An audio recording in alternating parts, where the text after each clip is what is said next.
Gadis Open B. Oh. Bab 19. Langkah Arumi terasa berat ketika ia keluar dari apartemen malam itu. Hujan sudah reda, tapi jalanan masih basah, memantulkan cahaya lampu kota seperti cermin retak. Setiap tetes air yang menempel di sepatu haknya seolah menjadi pengingat bahwa ia sedang melangkah kembali ke dunia yang telah ia tinggalkan dengan susah payah. Benny menepati janjinya setidaknya untuk bagian mengatur segalanya.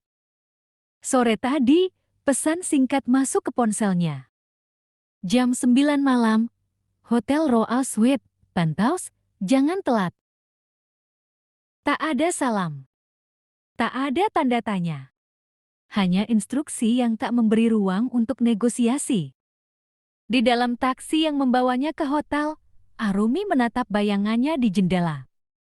Make-up-nya sempurna, lipstik merah tua, eyeliner yang tegas, dan foundation yang menutupi lelah di bawah matanya. Rambutnya digerai, bergelombang lembut. Gaun hitam ketat membalut tubuhnya, memperlihatkan lekuk yang selalu jadi senjata utama. Namun, di balik semua itu, ada mata yang tak bisa berbohong. Mata yang penuh keraguan dan sedikit takut. Aku cuma perlu tahan malam ini. Cuma satu malam. Setelah itu, selesai. Itulah mantra yang ia ulang-ulang dalam hati, meski ia tahu. Setiap kali ia berkata cuma satu kali, selalu ada kali berikutnya. Hotel Royal Suite menjulang angkuh di pusat kota. Lobi marmernya berkilau, aromanya wangi seperti campuran melati dan kayu cendana. Resepsionis menyambutnya dengan senyum profesional. Lalu memberikan kartu akses tanpa bertanya apa-apa. Benny sudah mengatur segalanya. Lift membawa Arumi naik ke lantai paling atas. Dentingan lembut terdengar ketika pintu terbuka, memperlihatkan lorong mewah yang sepi. Ia melangkah pelan, setiap langkahnya menggema di karpet tebal. Pintu penthouse terbuka sebelum ia sempat mengetuk. Seorang pria tinggi, berjas abu-abu, menyambutnya. Usianya mungkin awal 40-an. Wajahnya tampan namun matanya menyimpan sorot predator. Arumi. Namanya meluncur dari bibir pria itu seperti ia sudah sering mengucapkannya. Masuklah. Arumi melangkah masuk. Penthouse itu luar biasa luas. Dengan dinding kaca yang memperlihatkan pemandangan malam kota. Lampu gantung kristal memantulkan cahaya hangat. Dan musik jazz pelan mengalun di latar. Benny sudah banyak bercerita tentangmu, ujar pria itu sambil menuangkan 2 gelas wine. Kau spesial. Arumi hanya tersenyum tipis, menerima gelas itu tanpa meneguknya. Kau ingin mulai membicarakan apa yang kau mau? Pria itu tertawa kecil. Langsung ke inti, aku suka wanita seperti itu.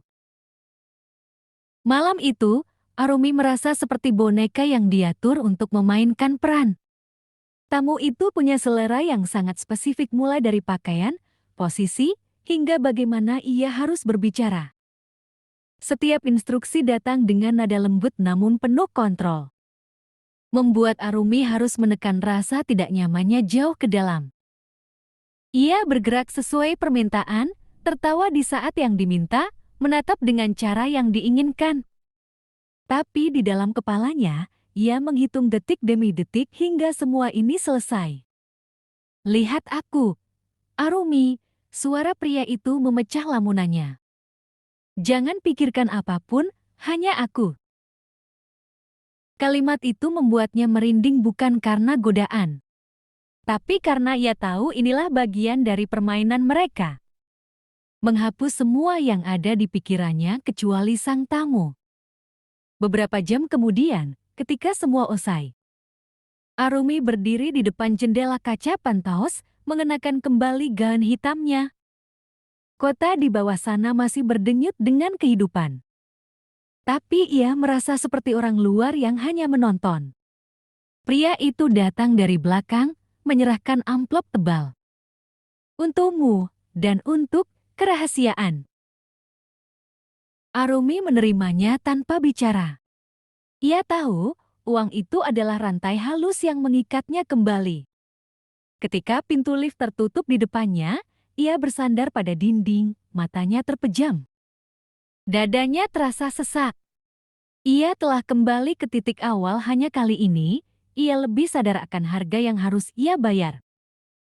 Kalau aku tetap di sini, aku akan tenggelam lagi. Tapi kalau aku pergi, Benny tak akan membiarkanku begitu saja. Malam itu, di apartemen, Arumi duduk di meja makan sendirian. Amplop itu tergeletak di depannya. Ia membuka, menghitung, lalu mendorongnya menjauh. Uang itu terasa berat, lebih berat daripada emas, lebih berat daripada batu. Berat karena ia tahu dari mana asalnya. Ponselnya bergetar. Satu pesan dari Benny. Bagus, kau masih seperti yang dulu. Siap untuk besok malam. Arumi memejamkan mata, nafasnya tersengal. Dunia kelam yang ia coba tinggalkan, ternyata tak pernah benar-benar pergi. Jangan lupa like, komen, dan subscribe.